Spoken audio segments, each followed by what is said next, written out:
Mga kalines, magandang araw sa inyo. Ito pala mga kalines yung request ni sir na may splash proof o anti-apaw. So ang ginawa natin kalines, ito naman yung panibagong dagdag ginawa natin anti-apaw. So hindi na siya yung di ganon, yung ilalagay mo na, saka mo na to siya ilagay pag kailangan mo nang gamitin. So hindi mo ilagay, so dito mo na yan ilagay, ganyan. So nakaganyan yan mga kalines, no? Saka mo na to siya gamitin pag kailangan mo na. Halimbawa mag-ini na kayo or malapit nang umapaw, saka nyo ilagay yan. Saka may stopper yan dito, yan. Yan po, tulak-tulak lang siya. So hindi pa siya ganun kaganda at kapulido kasi first time naman nating na-adjust ng ganito, yan. So medyo pangit pa yung itsura, pero kailangang ma-improve pa natin, ma-improve pa yan, oh. So yan lang naidagdag ko dyan. Tapos dito yung dati wala tong yung nagawa natin yung nakaraan. So shout out pala sa nakaisip nito, kasi may umaangal na hindi daw siguro hindi ko sinasabi kung sino gumawa nito. Ang alam lang ko lang na gumawa nito, yung napanood ko kay Sir Thermocol, saka yung binanggit niya si SBD, saka si Hardis TV. So yun lang pagkatanda ko na so nakita ko lang yung may itsurang ganito, pero hindi ko ginaya yung talagang saktong kanila. Kumbaga yung idea lang na yung may hose na anti-shut off. Magkaiba kami ng version dito sa magkaiba kami dito lang pinagkaiba kung paano siya ginawa. Malaki pinagkaiba, at saka sa materialis din. So ayan, hindi ko na banggitin kung sino yung umaangal na makakala siguro inaangkin ko na akin to. Ayan po, maliwanag, hindi po ako nito, nakaisip. Masaya na. Ayan po, itetest natin to kung anong itsura, kung talagang yan ay nakasagad. Preheat lang natin. Lagyan na natin ito, tumusok.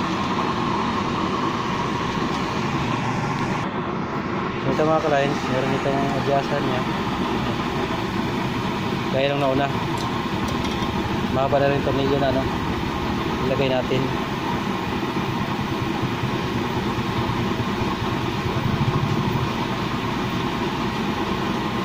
Yan, pababa. Ito yung adjust pataas.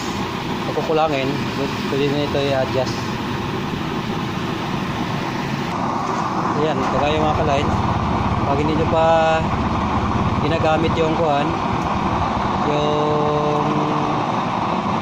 hindi pa siyang kulo, para hindi mawala yung momentum na ng lakas ng ating oil stove, ng ating kalan.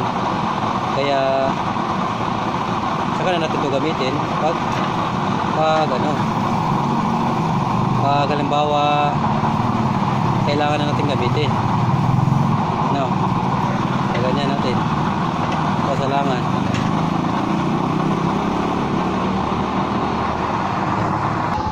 So ayan mga kalines, kung halimbawa ayun, kita nyo naman yung apoy talagang tama sa So kung bahay ko to, kailangan ko lang ng malaking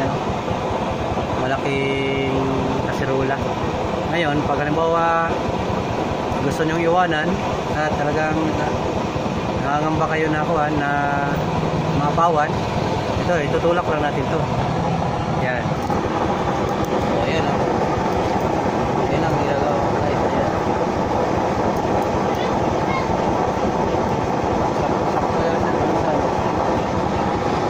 Ayan, magagamit na yan pag sobrang init na, lalabas yun sa gilid na yung apoy. Ngayon kung papainin yan yung gagamitin natin. So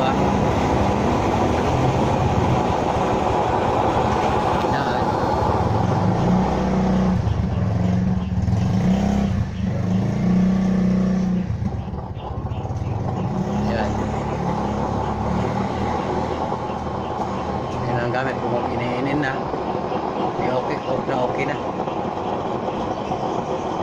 Wala ka kababa pag maapaw. Diba? Ano lang yan. Ngayon pag siyempre kailangan mag-ingat yung gagamit nito. Hahawak siya, gagamit siya ng basahan kasi kung gamitin na niya to isa lang, kung inilalagay niya to doon, siyempre magtagal iinit itong handle. Kailangan niyang gumamit ng basahan kasi init talaga yan. Diba? Ganyan na. Ayan, nalabas na yung apoy, hindi lang masyadong kita kasi araw. Ayan, paikot yan.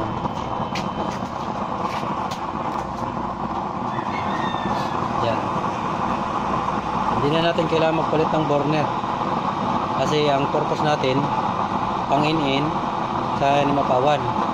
So kung magpakulo ka ng talagang gusto mabilisan, tanggalin lang natin to. Yan, para yung lakas ng apoy nung ating kalan hindi mababawasan, diba? So alam kong kaya nyo itong papagandahin pa mga nakapanood dito. Share ko lang, idea ko lang naman. Yan o. So hindi na mawawala yung momentum ng lakas ng kalan kung magpakulo na maraming pakuloin. So saka na ilagay ito pag yan, diba?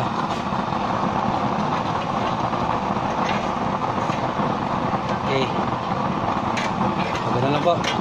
Maraming salamat po. So shoutout sa lahat ng nagagawa ng kalan. Ito, dinagdag ko lang to pero wala pa akong yun, pending pa yung magawa natin. Hindi pa kaya. Nabinat ako, nabinat. Maraming salamat lahat ng suporta. So hindi ko na tinuturo ito kasi tapos na to. Kung paggawa na lang, mag-install. So wala pa tayong time. Ayun mga guys, pabaho ng kanyang sinaing. Ayan, kailangan apaw na yan. Yan, kailangan guhit-guhit. No problem.